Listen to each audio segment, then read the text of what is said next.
कौन है ये जो ऐसी बातें करता है हाँ? মানে হয় কি আর কি, আমরা কুমিল্লার ভাষায় কয় রাগ হইয়েন না, মুসলিম বের বউ মাঝে মাঝে কয়, আমি যখন অনেক বড় বড় কথা বলি পুন্দেম হয়ে আসমান দেহ, এটা কুমিল্লার তারা বুঝবেন। যে পুন্দেম হয়ে আসমান দেহ।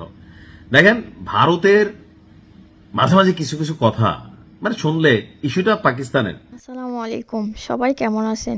আশা করি ভালো আছেন।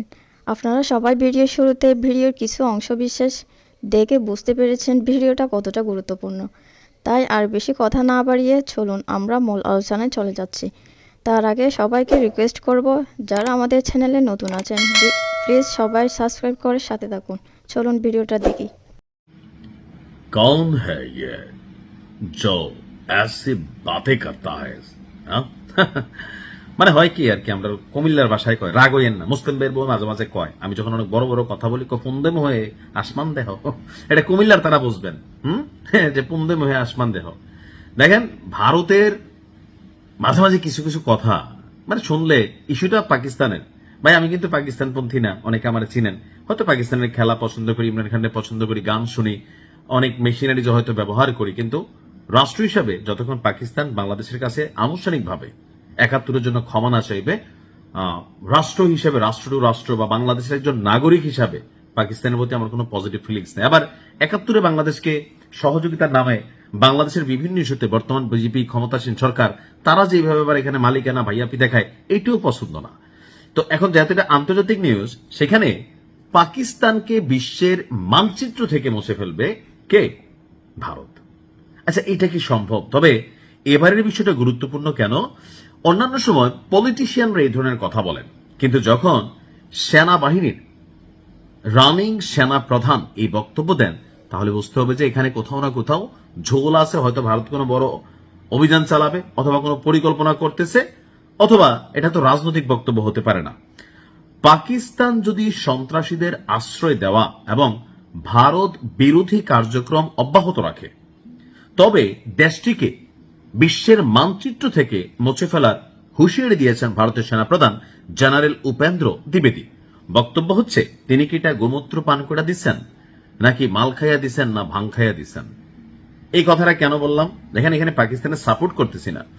পারমাণবিক দিক থেকে ভারতের থেকে শক্তিশালী কিন্তু পাকিস্তান, সামরিক দিক থেকে ভারত অনেক উন্নত পাকিস্তানের তুলনায়।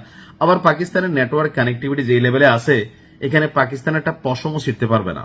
যুদ্ধ হবে, দুই দেশে ক্ষতিগ্রস্ত হবে, মাঝখানে হইল না। কিন্তু বিশ্বের মানচিত্র থেকে মুছা দিতে ফিলিস্তিনরে পারছেন ইসরায়েল, ইউক্রেনরে পারছেন পুতিন কাকু, আর ভারত মুছা দিবে। আর এই কথাটা পলিটিশিয়ানরা যখন বলেন, তখন আমরা ভাবি রাজনৈতিক বক্তব্য, জনতারে খুশি করার জন্য।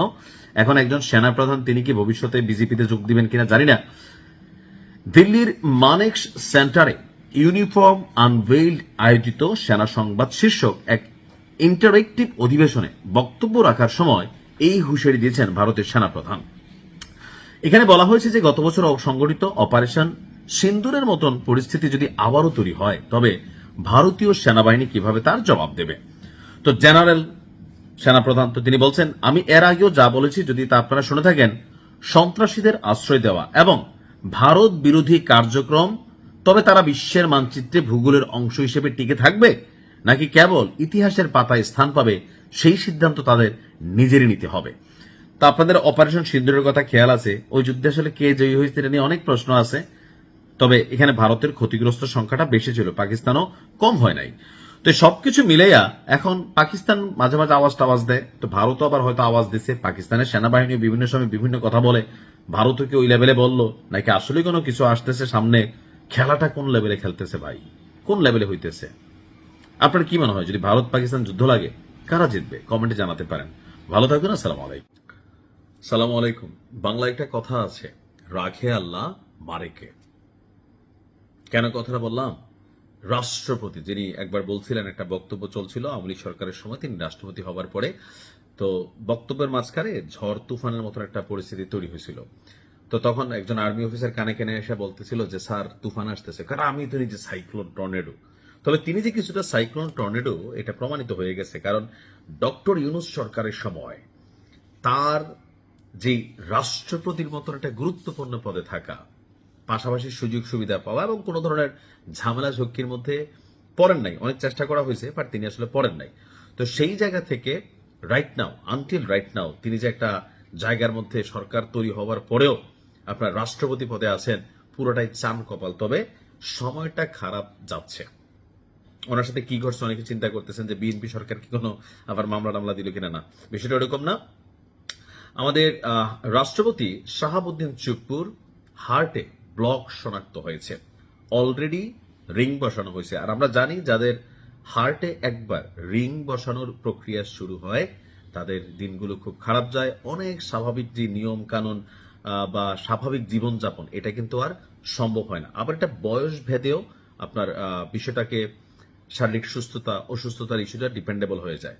তো রাষ্ট্রপতির যে বয়স আমার ধারণা 70 প্লাস মাইনাস এই ব্যক্তির বয়স, সো তার জন্য এটা এই মুহূর্তে খুবই গুরুতর একটা ইস্যু। যুক্তরাজ্যে নিয়মিত স্বাস্থ্য পরীক্ষা চলাকালে রাষ্ট্রপতি শাহাবুদ্দিনের হৃদযন্ত্রে একটি গুরুত্বপূর্ণ ব্লক শনাক্ত হয়েছিল।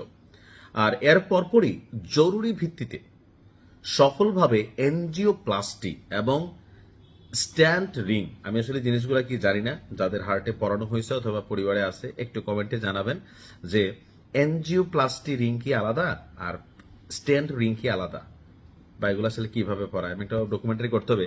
যাই হোক, তো ওনার হার্টেও এনজিওপ্লাস্টি এবং স্ট্যান্ট রিং বসানো হয়েছে। তো বর্তমানে শারীরিক অবস্থা স্থিতিশীল আছে, আমরা যতটুকু জানতে পারলাম। গতকালকে রাতে বঙ্গভবনের প্রেস উইং থেকে এই তথ্য আমাদের সামনে আসলো।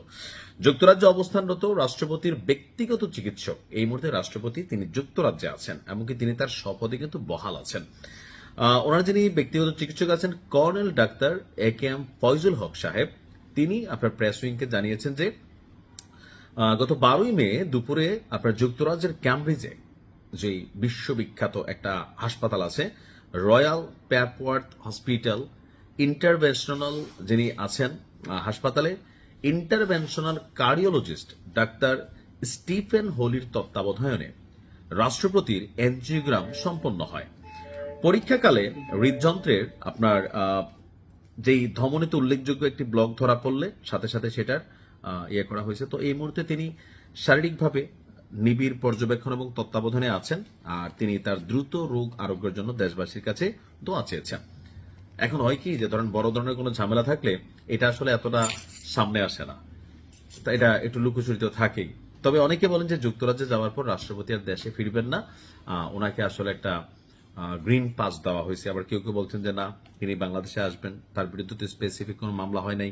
আবার অনেকে ভয় পাচ্ছেন যে তাকে রাষ্ট্রপতি পদ থেকে সরানোর পরপরই বা নতুন রাষ্ট্রপতি নিয়োগের পরপরই তিনি আবার কোনো বিপদে পড়েন কিনা, তার বিরুদ্ধে কোনো মামলা টামলা হয় কিনা, এই চিন্তা করে তিনি হয়তো আগে চলে গেছেন।